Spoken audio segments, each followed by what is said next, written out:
What's up, VC? Stavros, back with you for another video.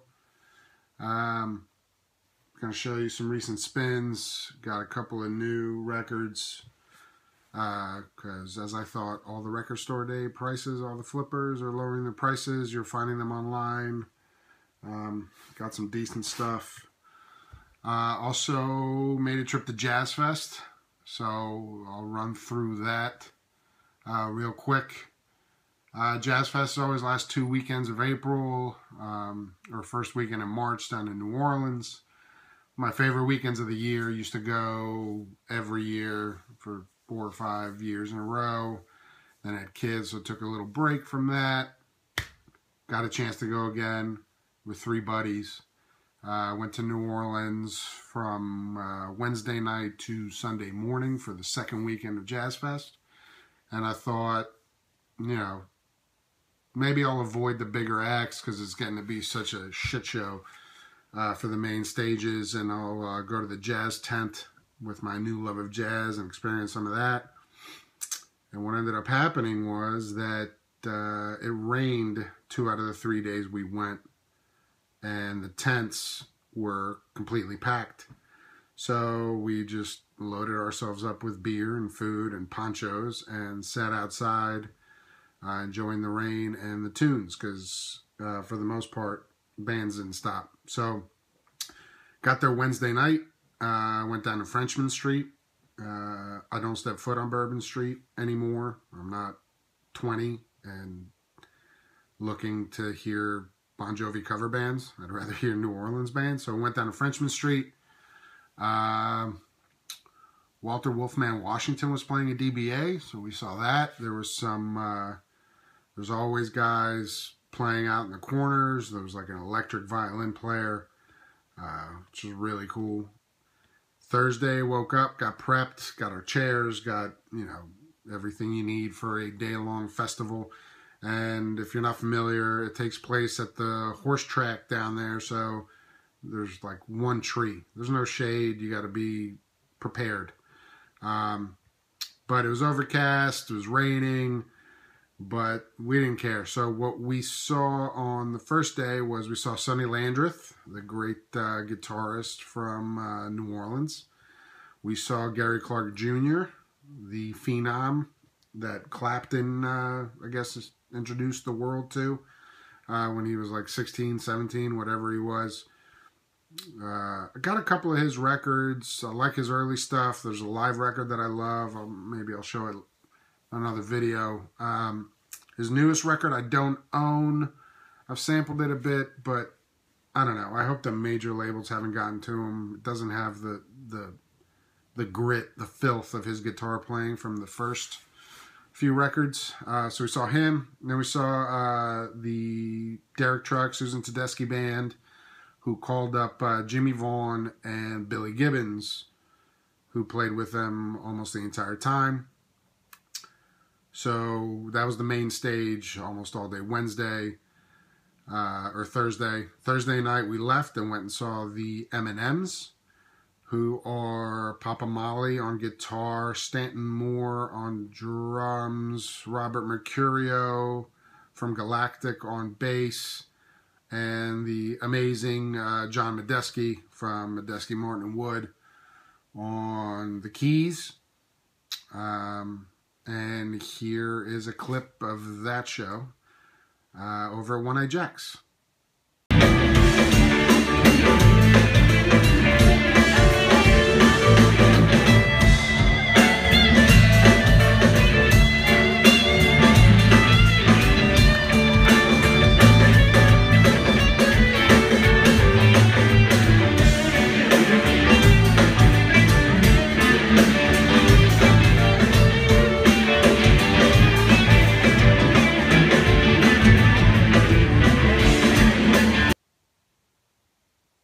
Okay, so that's the M&Ms.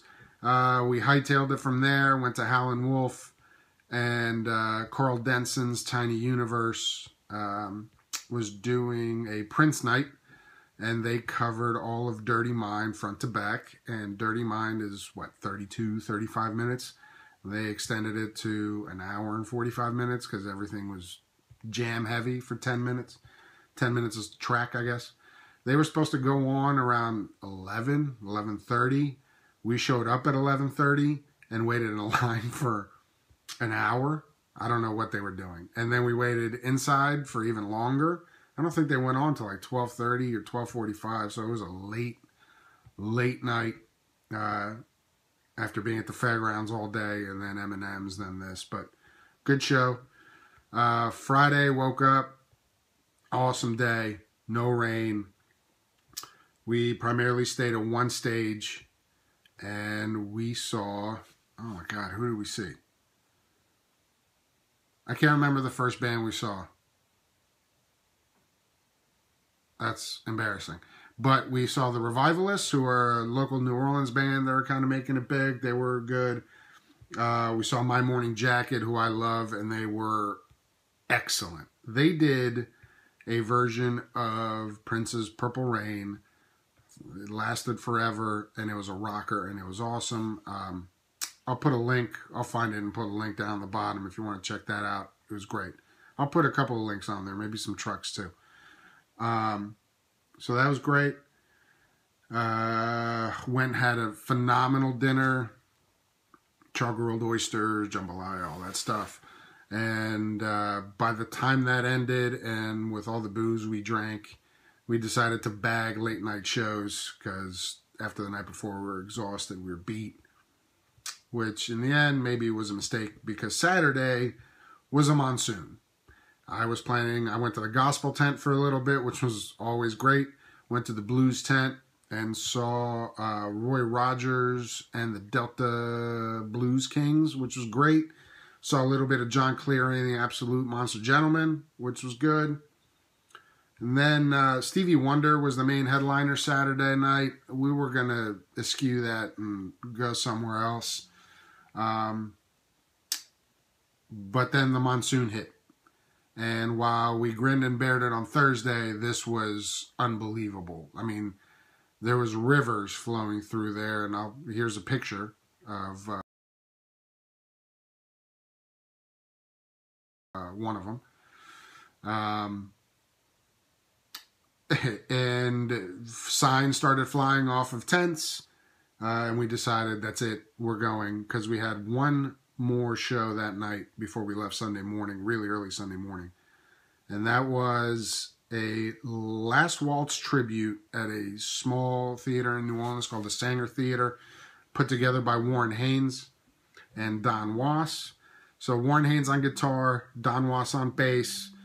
Can't remember the guy's name on drums. Michael McDonald on the keys. John Medeski again on the organ. And then they had some awesome horn section too. A couple of guys from Bonorama. Really, I was excited. They said special guests. You know, everyone was thinking Neil Young will show up because he was playing the next day, or Paul Simon because he was playing that day, or, you know, blah, blah, blah. Robbie Robertson's going to show up. You know, all the rumors for live shows. None of those people showed up. People were asking me, who do you think will show up? I was like, Aretha, Hitler, because I knew no one was coming, or at least none of those names. I was hoping Dr. John, since he's local. That didn't happen, but they did bring up some of the original meters. Ivan Neville, Cyril Neville, George Porter Jr., they all played. And at one point, Medeski, Michael McDonald, and Ivan Neville were all jamming away on the keys at the same time, and it was phenomenal. I'll put a link down there if you guys want to check that out. Great show. Loved it. What a great way to end the trip. So that was my trip to Jazz Fest. Can't wait to go back. Hopefully I'll make it back next year. It was the first time they shut the Jazz Fest down in 25 years due to rain, from what I'm told. And Stevie Wonder apparently ended up having a free show at his hotel to make up for it. Great. Good for him. All right, so that was Jazz Fest. Here are some recent spins and acquisitions. Martin Courtney, debut solo album, Many Moons. Martin Courtney, this dude right here, from Real Estate. I'm a big fan of Real Estate. I mean, indie rock some of it, take it or leave it. But Real Estate's good stuff. And this isn't bad. It's, it's enjoyable. I'll spin it again. It doesn't blow my brain out of my ears, but it's good, relaxing stuff. This is from 2015 on Domino. This is a limited edition on Coke bottle, clear, vinyl, whatever that means. Some weird green thing. I'm not going to take it out. Not that big of a deal. Like I've said, I'm a huge Grateful Dead fan. Spun this bootleg, Nights of the Living Dead. Look at that. Look at how young these dudes look here. Oops, sorry about the light. Can't find much information on this. I know it's from live shows. Big Apple Productions, 1972. Some people were saying it's live shows from Australia. I did some digging. It's a mixture. There's all these performances are from different places. A couple of them are from Australia. Some are from New York. But, and it's a live show from 72, and it's a bootleg, so, the sonics aren't phenomenal. But there is a great version of, Reelin' and Rockin', and there's a 11-minute version of Good Lovin' that's pretty legit on this, and I'm a huge Grateful Dead fan, so spun that. Spun OCBisa last time we spoke, so I figured let's spin their debut. There's not much to say about this. Their debut, way more funk than disco, so I prefer this one to the one I showed last time. This is 71 on MCA Records. It says MCA, but I thought it was Decca with that. Yeah, well, cover says MCA, label says Decca. What do I know? Somebody who knows more about labels will fix Decca, MCA. Decca's a subsidiary of MCA. What am I saying? There you go. All right, so like I said, I was looking for some record store day stuff. Found some from non-flippers. Some stores got some extra material. I like Mac DeMarco, singer-songwriter from Canada. I guess he stays in New York most of the time. This is his 2015 album, Another One. This is Another One Demos. This is on Captured Tracks. I like a lot of the Captured Track stuff. It's on red vinyl. It's alright. I like Mac DeMarco's 2, I thought was phenomenal. I thought Salad Days was great. I got the Another One when it came out in 2015, and I like it came with an instrument. The version I got came with a second record that was all instrumental. I found myself listening to that a lot more. And these demos, they're a bit different, not vastly different, although I'll be honest, I can't remember.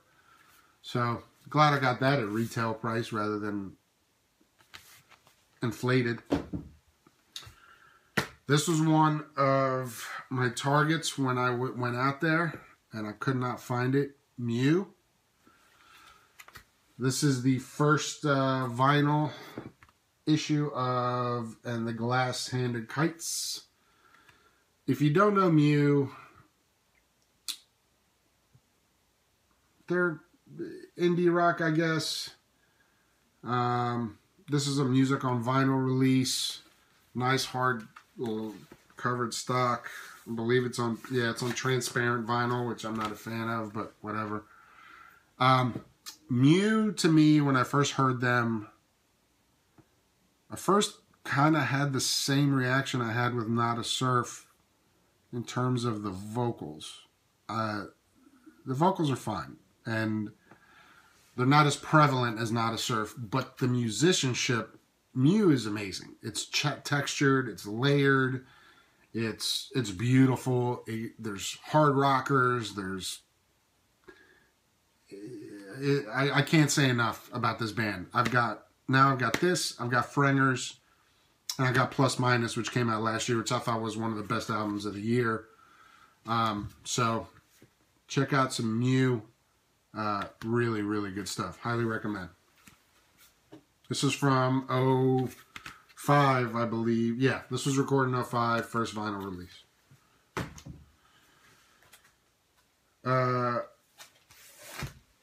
I don't know if you guys are familiar with Richard Houghton. He's a singer-songwriter out of California. Also has his alias is Bloomy Pedal, I believe. Got a nice little note from Richard when he sent it. It's not stuck on the vinyl. This was limited to 100. It's not on the label. He teamed up with God, I can't remember his name. I'll put the Bandcamp link down on the bottom if you guys are interested. But they make up Cosmic Gifts, Dream of the Sea, and these are, these are total DIY jobs. This is, I don't know if you can tell, but this is painted. It's textured. It's beautiful. Can't really describe the stuff. Houghton is amazing on the guitar, so I decide here. I'll just do a little sample of what this sounds like on the turntable. So here's that.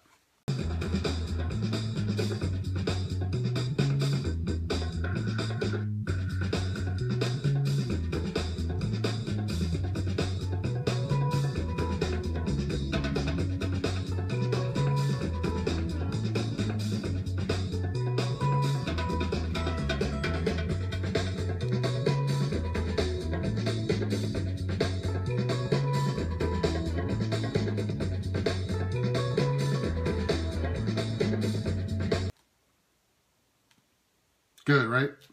Richard Houghton. Check him out. I'll put the Bandcamp link on the bottom. I used to be a Vinyl Me Please member. Decided to stop it because I found something else I wanted to subscribe to. I'm a sucker for subscriptions. I've been doing the Third Man Vault for a while. Got all of those, and I love that. I just love people sending me stuff that I wouldn't normally buy. Subscription services get me. So Egon, who's a DJ, runs Now Again Records out of California, loves that old school Zambian psych folk. He had a release out, Wake Up You, and it was the history of Nigerian rock, which I didn't see for Record Store Day, but they're selling it at Now Again Records, so I may get it. So they have a subscription service, and subscribe to that. It's quarterly. And the first release was Paternoster, the mysterious Austrian psych group. And they did a great job on this. They've got their version of the Obi strip. It's on 180 gram vinyl. It comes with a booklet inside that talks about the band. So this was, I was not familiar with Paternoster, but I love it. It's unbelievable. It also came with the CD. First official reissue of the Austrian Prague Psych masterpiece, an LP so rare in its original form, it sells for nearly 10 grand when a copy surfaces. Not anymore. An indescribable trip influenced by Pink Floyd, Soft Machine, and Procol Harum, but it's greater than the sum of its parts, all vocals in English. Comes with a booklet with the story of the mysterious band, told for the first time, and a bunch of unpublished photos. There's a booklet in here. There's a booklet with the LP in the larger size. And I've been playing this. I think I've spun it 4 times in the last 2 days. And if you like Floyd, if you like Prague, I know Derek Higgins showed a CD of this a while back. And this is amazing. If this is the kind of releases that Egon's going to send out for a subscription service, I'll be really happy. They've already announced the second one. It's a comp called World Jazz, so I'm pretty psyched to get that. And then if you stick around for all 4 for the year, he sends you a wooden box for everything to fit in. So very psyched about that. Check Paternoster out if you're not familiar and you like Prague. So that's it. Hope everyone's doing well. See you guys next time. Leave a comment. Let me know what if you go to Jazz Fest, let me know what you think of it. If you know Paternoster, let me know what you think of them and what other bands I should check out. All right. Awesome. Talk to you guys later.